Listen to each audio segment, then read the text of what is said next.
Captain Min Jun Park stood on the bridge of the TSS Resolute and watched the enemy fleet arrive.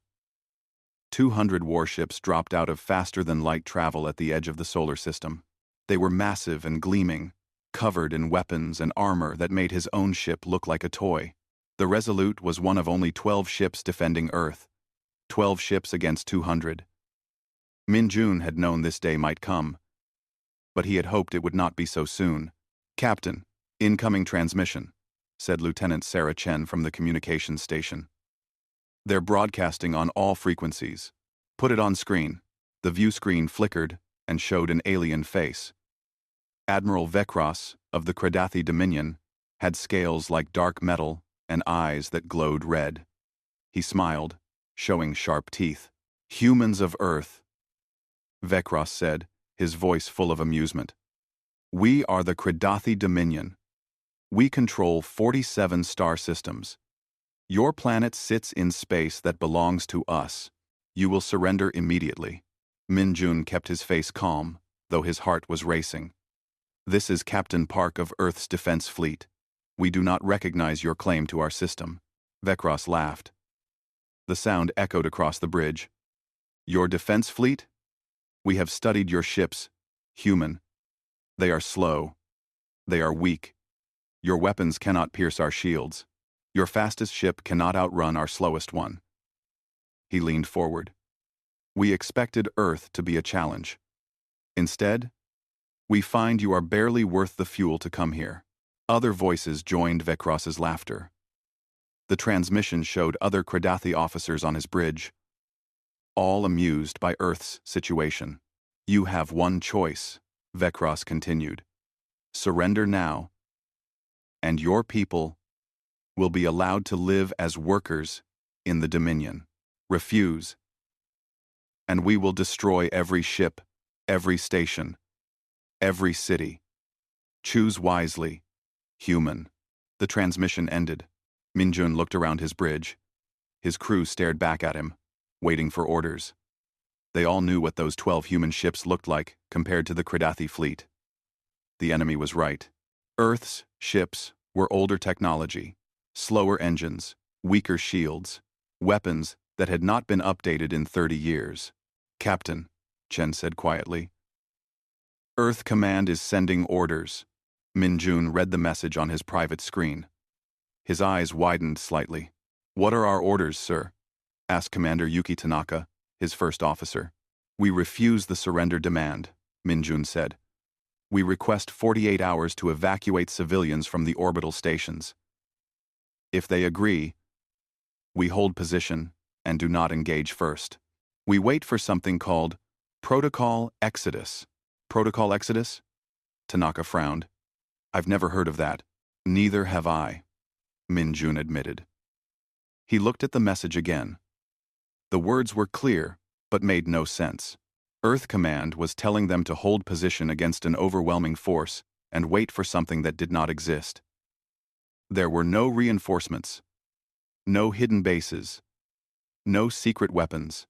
"Send the request to Vekros," Min Jun ordered. "Ask for 48 hours to evacuate civilians."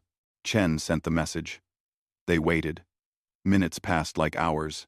Finally, Vekros's face appeared again on the screen. He was still smiling.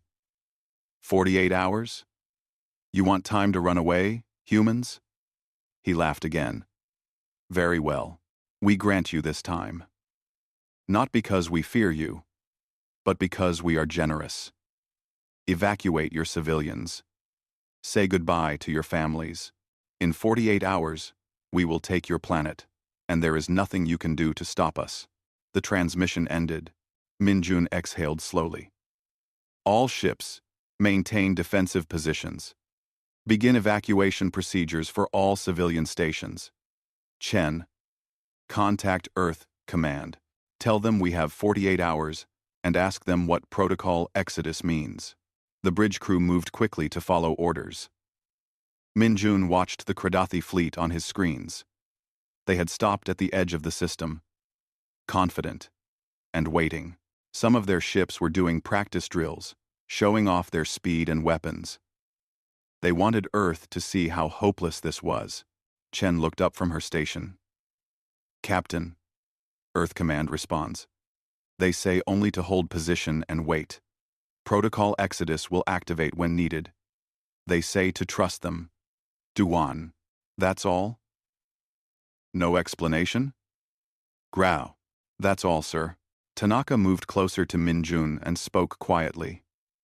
Sir, with respect, what can we possibly be waiting for?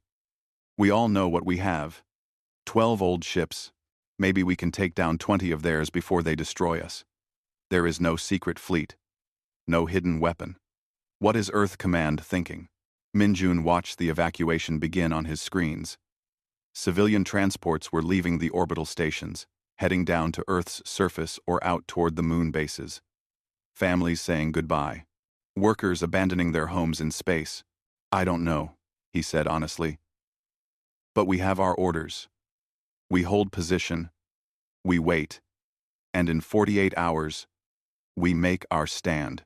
Even if it's suicide? Minjun looked at his first officer. Even then, we're all that stands between Earth and conquest. If there's even a small chance Earth Command knows something we don't, we have to trust them. The hours began to count down. The Cretathi waited and laughed.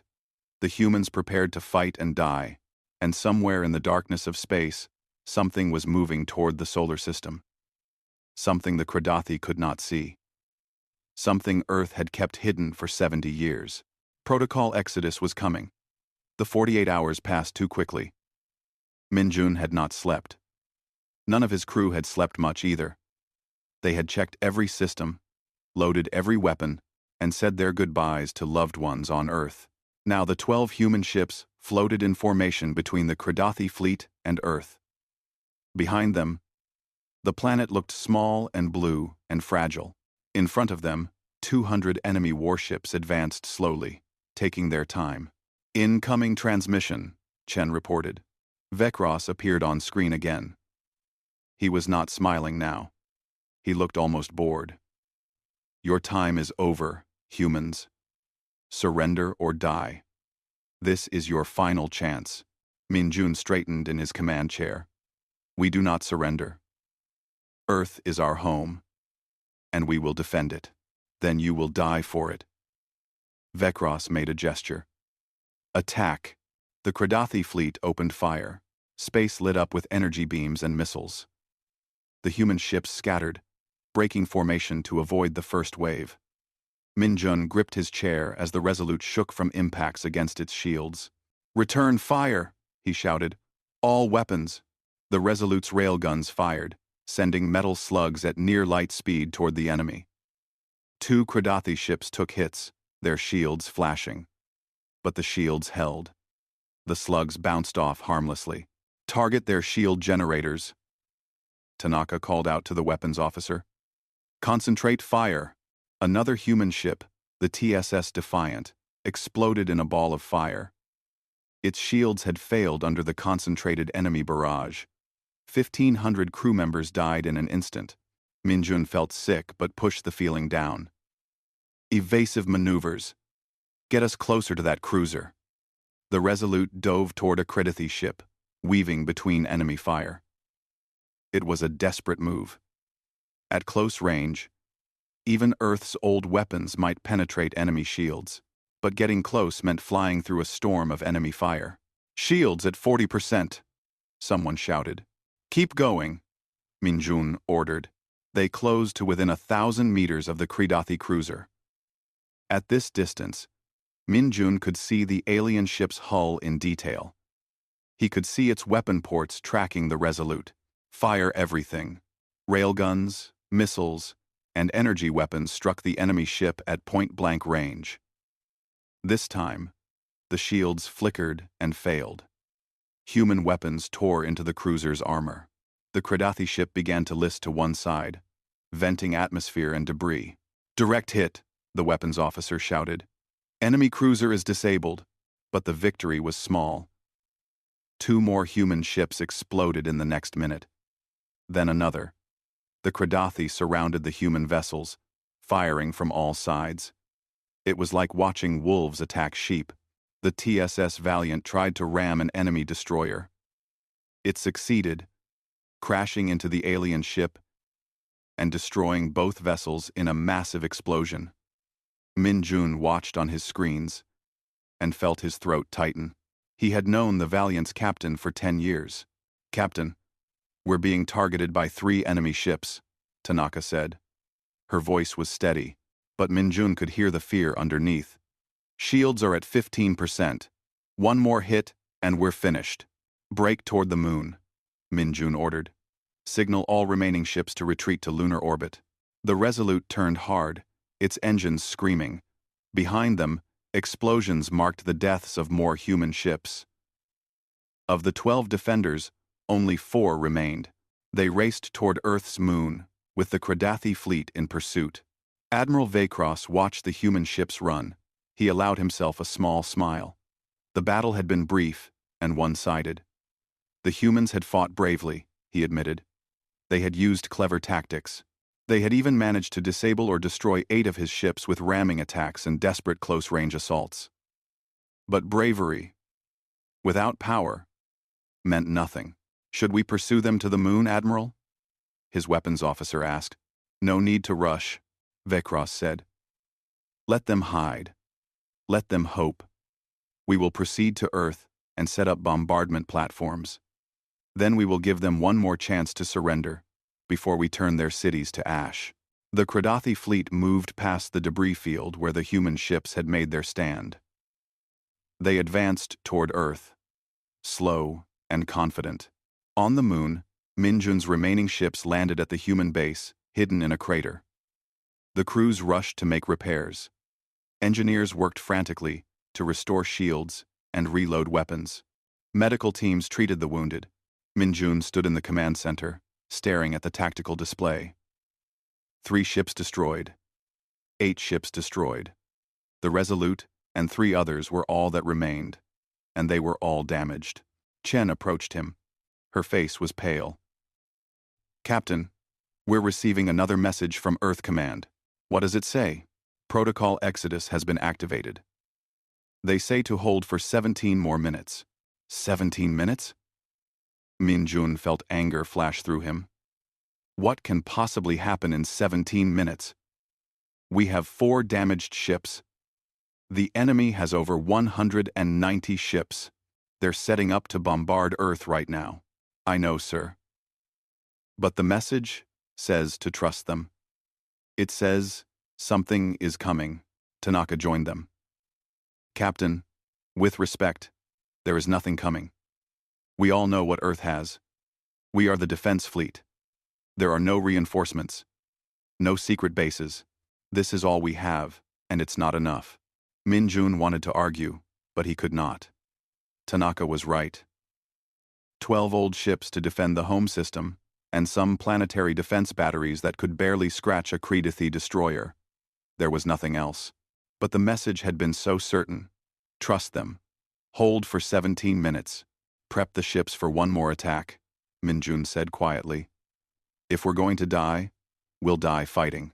We'll try to take out some of their bombardment platforms before they can fire on Earth.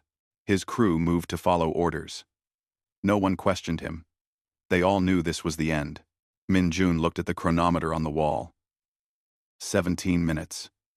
He did not know what Earth Command expected, but he would give them their 17 minutes. Then he would take his 3 remaining ships on one final attack. The minutes ticked down. Above Earth, Kradathi bombardment platforms moved into position.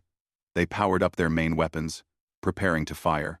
And at the edge of the solar system, long-range sensors detected something strange. Jump signatures. Dozens of them. Then hundreds. Something was coming. Protocol Exodus had arrived. Admiral Vaycross watched his bombardment platforms move into position above Earth. Victory was moments away. The humans had fought well for primitives, but the outcome had never been in doubt. "Admiral," his sensor officer said, "we're detecting unusual readings at the edge of the system." "Unusual how?" "Jump signatures, multiple ships entering the system. The trajectories are wrong, though. They're not coming from Kradathi space. They're coming from deep space." Vaycross frowned. Civilian transports running away, probably. Ignore them. Focus on the bombardment sequence. Sir, the signatures are multiplying. Dozens now. No. Hundreds. What? Vekros turned to his sensor displays. He saw the markers appearing at the system's edge. Too many to be civilian ships. Get me a visual. The main view screen changed to show the edge of the solar system. For a moment, Vekros saw nothing. Then the first ships emerged from faster-than-light travel. They were massive. Dreadnoughts twice the size of Kradathi capital ships. Their hulls were sleek and dark, covered in weapons that looked nothing like the primitive railguns the human defense fleet had used. More ships appeared. Cruisers, destroyers, carriers launching fighter craft by the hundreds. How many? Vekros demanded. Still counting, Admiral. At least 200 ships so far. And they're all human design. Impossible. The humans only had 12 ships. We destroyed 8 of them. This must be a trick. Some kind of sensor ghost. Then a new voice cut across all communication channels.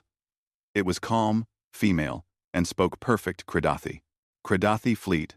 This is Admiral Ji Woo Kang of the Terran Defense Force, Pacific Fleet. You are ordered to cease all hostile actions immediately and withdraw from Sol system. You have engaged our system defense militia without proper authorization. This constitutes an act of war against humanity. Vekros stared at the screen. System defense militia? The 12 ships had been a militia? This is Admiral Vekros of the Kradathi Dominion. You are bluffing, human. We have studied Earth for months. You have no fleet of this size. This is some kind of illusion. No illusion, Admiral. Kang's voice remained calm. Earth maintains 7 active defense fleets, each assigned to different regions and operational theaters. The 12 ships you encountered were our Sol system militia, designed to provide basic system security and look after civilian populations. What you are seeing now is Pacific Fleet, based out of our Kuiper Belt facilities. We have been authorized to use necessary force to remove you from our territory. Vekros felt something he had not felt in many years. Fear. But he pushed it down. This had to be a bluff. You expect me to believe Earth secretly built hundreds of advanced warships? I expect you to believe the evidence of your sensors, Admiral. Pacific Fleet will demonstrate our capabilities now. Please observe. On-so. Where? On-so. The human dreadnoughts opened fire. Vekros had one moment to see the weapons unleash before his world turned to chaos. Railguns, firing projectiles at velocities his shields were not designed to handle. Missile swarms that moved with artificial intelligence, coordinating their attacks to overwhelm point defense systems. Energy beams that cut through Kradathi shields like they were made of paper. 30 of his ships vanished from sensors in the first salvo. 30 ships destroyed in seconds. Evasive action, Vekros screamed. Return fire. All ships. Return fire. The Kradathi fleet scattered, breaking formation. They fired back with everything they had. Energy weapons struck the human dreadnoughts. And Vekros felt a moment of hope when he saw the enemy shields flicker. Then the shields stabilized. The human ships kept coming. A Kradathi destroyer exploded to Vekros's left. A cruiser tried to run and was cut in half by a beam weapon. Fighters swarmed over his bombardment platforms, destroying them before they could fire a single shot at Earth. Retreat, Vekros ordered. All ships, fall back to Rally Point Delta. His fleet turned to run. They activated their faster-than-light drives, preparing to jump to safety. But the human ships had positioned themselves perfectly. Every escape route was covered. Every attempt to jump was met with weapons fire that disrupted the FTL fields. Admiral, we cannot escape. His navigation officer reported. They have us surrounded. Vekros looked at his tactical display. He had started this battle with over 190 ships. Now he counted less than 160. He had lost 40 ships in minutes. On the moon base, Minjun watched his command center screens in complete shock. The remaining 17 minutes had passed. And then, the entire solar system had exploded with activity. "Sir," Chen said, her voice shaking, "we're receiving updated tactical data from the approaching fleet. They're identifying themselves as Pacific Fleet, Terran Defense Force. They're transmitting authentication codes that match Earth command protocols." "How is this possible?" Tanaka whispered. "Where did they come from?" Minjun could not answer. He watched the battle unfold on his screens. The ships fighting the Kradathi were human designs, but advanced far beyond anything he had seen. Their weapons were decades ahead of the Resolute's technology. Their tactics were precise and brutal. "Captain, Admiral Kang is requesting communication with you," Chen said. A woman's face appeared on Minjun's screen. She was perhaps 50 years old, with short gray hair and sharp eyes. She wore a uniform Minjun did not recognize. "Captain Park, I apologize for the secrecy. Your defense force performed admirably. We monitored your battle from the outer system. You bought us the time we needed." 2. "Admiral, I don't understand. Where did your fleet come from?" "I will explain more later, Captain. For now, know that Earth has maintained defensive capabilities beyond what the galaxy knows. Your ships were intended to look weak, to make potential enemies underestimate us. It worked exactly as planned." Minjun felt anger mix with his confusion. "My people died believing we were alone, believing we had no hope." Kang's face grew serious. "I know, and I regret that deeply.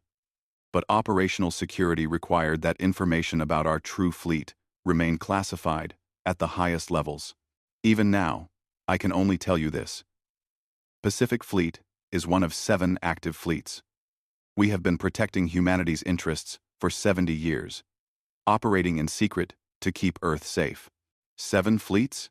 7 fleets, Captain, and more are coming. The Kradathi made a serious mistake when they attacked Sol System. Kang looked off-screen for a moment, then back. "I must return to the battle. Please stand by for further orders." The transmission ended. Minjun sat heavily in his command chair. 7 fleets. Secret bases. Advanced technology. How had Earth kept this hidden? How had everyone been fooled? Tanaka spoke quietly beside him. "Sir, look at the tactical display. More jump signatures." Minjun looked. New ships were arriving. Another full fleet, just as large as the first. Kang's voice broadcast across all channels again. "Admiral Vekros, I should inform you that Atlantic Fleet has just arrived.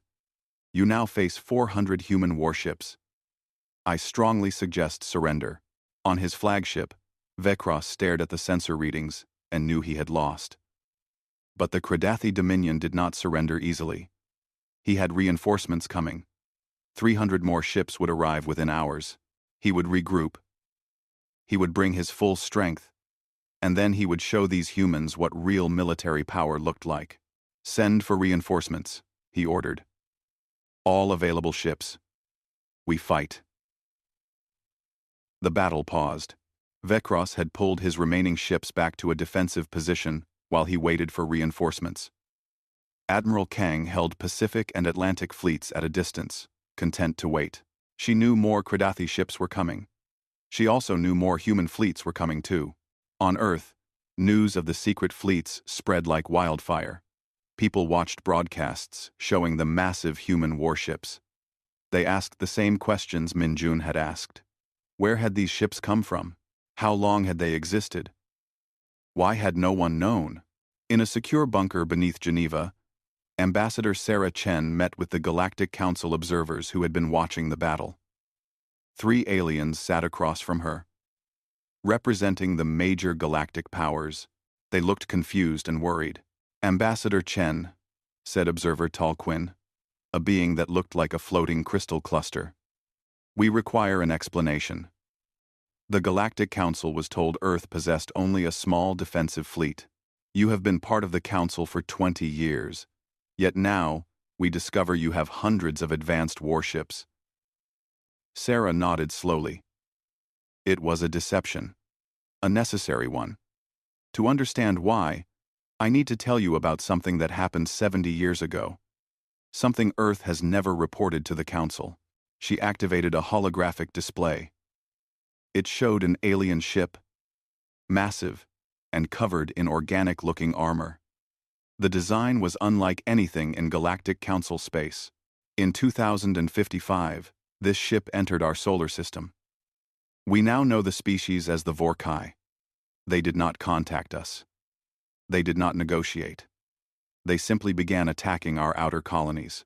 We lost Mars Base 1 in the first strike. 15,000 people died before we even knew we were under attack. The observers leaned forward, studying the image. The Vorkai fleet consisted of 20 ships. We had only 6 human vessels at the time, barely capable of interplanetary travel. We should have been destroyed immediately. Sarah's voice grew harder. But we fought them anyway. We used every trick, every desperate tactic we could think of. We rammed their ships. We set traps using asteroids.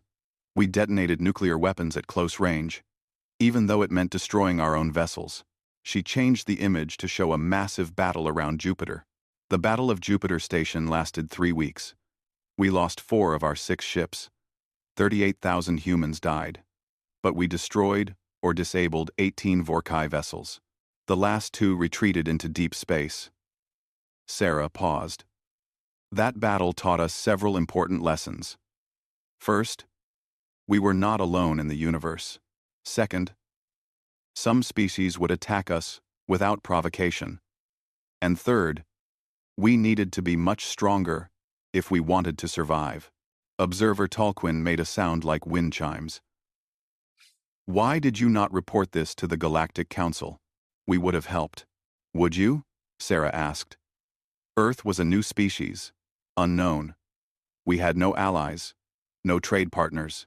We did not know if the Council would help or if they would see us as a problem to be eliminated. So, we chose to build our strength in secret. She changed the display again. This time, it showed construction facilities in the darkness beyond Neptune. We built hidden shipyards in the Oort Cloud and Kuiper Belt, places no one would think to look. We reverse-engineered Vorkai technology from the ships we captured. We combined it with human innovation and created something new. Better engines. Better shields. Better weapons. This construction would require enormous resources, Observer Tolkien said. How did you hide the expense? We classified everything at the highest level. Only a few thousand people knew the full truth. Everyone else believed they were working on scientific research or resource extraction. It was not easy. It took 70 years to build what we have now. Another observer, a reptilian being called Shakros, spoke up. And the Vorkai? What happened to them? Sarah's expression darkened. They never left. Every few years, they probe our defenses, test our responses. We've fought 17 skirmishes with them since the Battle of Jupiter Station. Small encounters, never more than a few ships on each side. Our real fleets have been keeping them at bay, while the galaxy remained ignorant of the threat. She pulled up a star map. It showed human space, but also showed markers deep beyond Earth's claimed territory. Dozens of red marks. The Vorkai control at least 40 star systems out here in the darkness beyond charted space. They are numerous. They are aggressive, and they have been slowly moving closer to both human and Galactic Council territory. We estimate they have thousands of ships. The observers looked at each other with what might have been fear. Why reveal this now? Shakros asked. Because the Kredathi forced our hand, Sarah said. We could not allow Earth to be conquered. Once we revealed our true fleet strength to save our homeworld, there was no point hiding the rest of the truth. She leaned forward. The galaxy needs to know. The Vorkai are coming. Not just for Earth. For everyone. We have been holding them back alone for 70 years, but we cannot do it forever. In orbit above Earth, Min Jun received a data package marked with the highest security classification. It contained the full history of the Vorkai conflict, It contained technical specifications for the hidden fleets. It contained mission reports from 17 battles he had never known happened. He read through it all, feeling his understanding of the world shift. Earth had not been weak. Earth had been preparing. Every year of peace had been bought with blood in the dark places beyond the solar system. Tanaka read over his shoulder. We've been at war for 70 years, and no one knew. Not no one, Minjun said. Thousands of people knew. They fought and died in secret to keep Earth safe. To keep all of us safe. He closed the file. The militia ships like the Resolute, we were always meant to look weak, to make enemies underestimate Earth, while the real military fought in the shadows. Do you think it was right to keep this secret? Minjun thought about it. I don't know, but I understand why they did it. If the galaxy had known about the Vorkai 70 years ago, there might have been panic, wars, chaos. Earth bought time for humanity to grow strong enough to face the real threat. An alert flashed on his screen. New ships were entering the system. Hundreds of them. Vecros's reinforcements had arrived. 300 fresh Kredathi warships dropped out of FTL travel, ready to fight. But they were not alone. Behind them, emerging from faster than light in perfect formation, came the rest of Earth's fleets. Mediterranean Fleet, Arctic Fleet, Indian Ocean Fleet, Southern Cross Fleet, and leading them all, the largest ships Minjun had ever seen, flying the flags of Earth Command. Over 1,000 human warships filled the space around Sol System. Admiral Kang's voice broadcast across all channels. Admiral Vecros, you now face the full strength of the Terran Defense Force. I will give you one final chance to surrender. Power down your weapons and prepare to be escorted out of our territory. If you refuse, we will demonstrate exactly why Earth has survived 70 years of secret war against an enemy that would have destroyed any other species. Minjun watched his screens and waited to see what the Kredathi would choose. Peace or destruction. The largest battle in recent galactic history was about to begin. Admiral Vecros looked at the tactical display and felt his confidence waver. His reinforcements had arrived, bringing his total force to nearly 500 ships.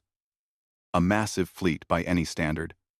The largest the Kredathi Dominion had assembled in decades, but across from him hung over 1,000 human warships. His communications officer spoke nervously. Admiral, the Dominion Council is asking for a status report. They want to know if we can achieve victory. Vecros studied the formations. The human ships were positioned perfectly, blocking every escape route. Their weapons had already proven superior. Their coordination was flawless. If he fought, he would lose ships. Many ships. Perhaps all of them. But the Dominion had never surrendered. Never retreated. To do so now would bring dishonor to his entire line. Tell the Council we will achieve victory, Vecros said. All ships, prepare for full assault. Target their command vessels. If we can kill their leadership, the rest will fall into chaos. Yes, Admiral. Vecros opened a channel to Admiral Kang. Human, you have impressive ships. But you are still just one species. The Kredathi Dominion spans 47 systems. We have allies, resources beyond counting. Even if we fall here today, 10 more fleets will come. 100 more. Earth will burn. Kang's face appeared on his screen. She looked sad rather than angry. Admiral, you don't understand. We are trying to save your people. Walk away now. Go home. Tell your Dominion to leave us alone. If you force this battle, many will die. And Earth has fought far worse enemies than you. Bold words from someone who has never faced true military power. I have faced 17 battles against the Vorkai, Kang said quietly. I have lost ships and friends. I have seen what real war looks like. This does not have to happen. It does. Vecros cut the transmission. All ships. Attack. The Kredathi fleet surged forward. 500 warships moving as one, weapons blazing. It was a magnificent sight. A terrifying sight. The human fleet did not retreat. They advanced to meet the attack. The two forces collided in a storm of fire and energy. Space itself seemed to tear apart as thousands of weapons fired simultaneously. The battle became the largest in recent galactic history, visible from Earth's surface as a new star burning in the sky. Vecros targeted his weapons on what he thought was the human flagship, a massive dreadnought twice the size of his own ship. He poured fire into it, concentrating every weapon on that single target. His fleet followed his lead. Dozens of ships, focusing their attacks. The human dreadnought's shields flashed and sparked. For a moment, Vecros thought they would break. Then other human ships moved to cover it, their own shields overlapping to create a defensive wall. The dreadnought continued forward, seemingly unstoppable, and then it fired back. The main cannon was unlike anything Vecros had seen, a beam of pure energy that cut through space like a blade. It struck 3 Kredathi cruisers that had been flying in formation. All 3 exploded instantly, their shields and armor unable to stop the weapon. Around the battlefield, the pattern repeated. Human weapons were simply better. Railguns firing projectiles at speeds that made dodging impossible. Missiles with artificial intelligence that hunted their targets relentlessly. Energy weapons that could cut through any defense. But the Kredathi did not give up. They fought with courage and desperation. They used their numbers to surround human ships. They coordinated attacks to overwhelm shields. They sacrificed smaller vessels to land killing blows on larger ones. 30 human ships died in the first hour. Then 40. The humans were winning, but paying a price. On the moon, Min Jun watched the battle and felt useless. The Resolute and the other militia ships were too damaged to fight.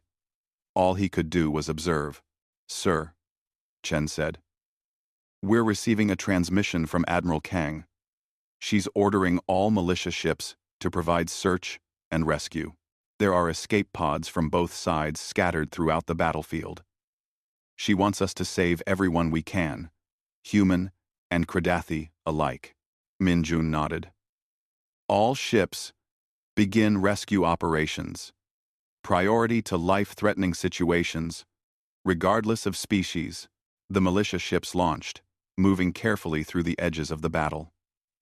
They picked up escape pods, pulled wounded from damaged vessels, provided emergency medical care. It was dangerous work with weapons fire all around them, but it felt right. Better to save lives than take them. Hours passed. The battle continued. The Kredathi numbers slowly decreased. 500 ships became 400, then 300. Their formation broke apart as ships tried to escape or fell back to regroup. Vecros watched his fleet die around him. His own flagship had taken heavy damage. Fires burned on multiple decks. His shields were failing. And still the human ships kept coming, relentless and precise. "Admiral, we must retreat," his second-in-command said. "We have lost over half our fleet. If we stay, we will all die."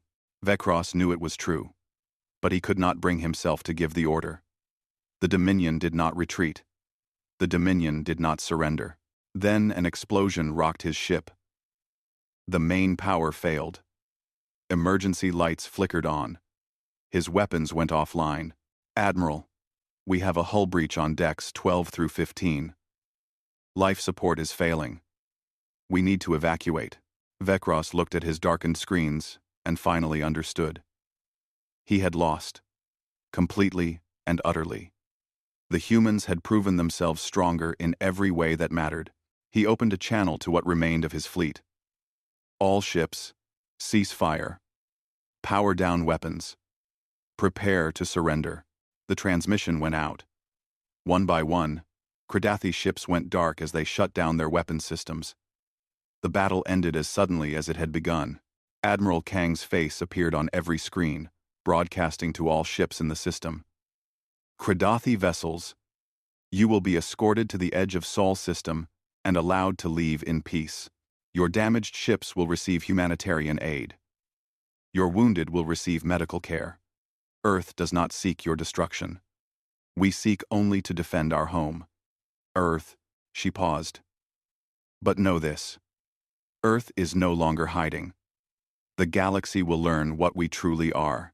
And if the Kredathi Dominion returns, if any hostile force threatens humanity again, we will respond with our full strength. Tell your leaders. Tell the galaxy. Earth is not prey. We are predators who choose mercy. Do not make us choose otherwise. In the days that followed, the Kredathi fleet limped away from Sol System. They left behind wreckage from over 300 destroyed ships. They left behind escape pods and prisoners who would be returned through diplomatic channels.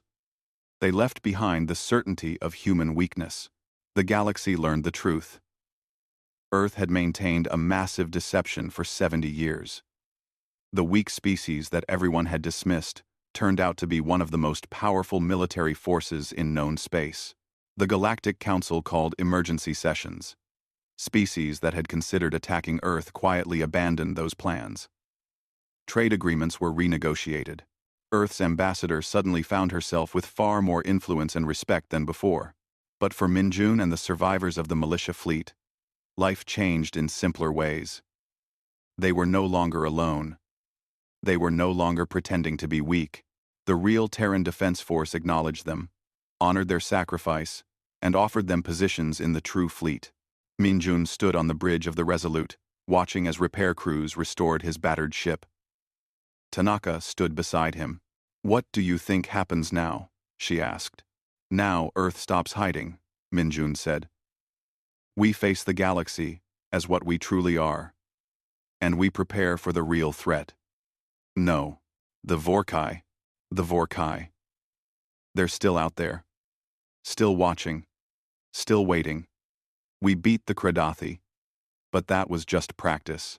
Far from Earth, in a secure command center deep in the Kuiper Belt, Admiral Kang reviewed casualty reports and damage assessments.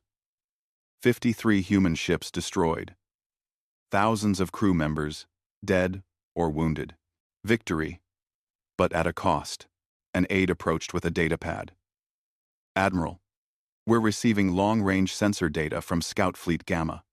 They're reporting unusual Vorkai activity along the border zone.